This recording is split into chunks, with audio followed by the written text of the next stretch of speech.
In this demonstration, we will download and install Automation Manager. To download Automation Manager, open Settings and select Script Manager. Click Automation Manager next to the download icon. Click Download Automation Manager. Open the Automation Manager executable.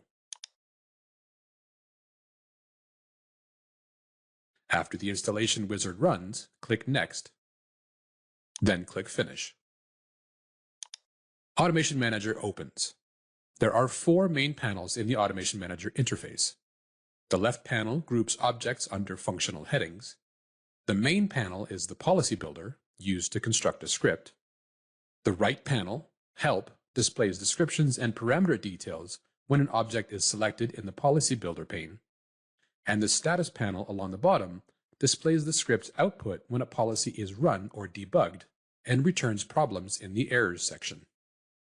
After installation, open Automation Manager in the Applications menu.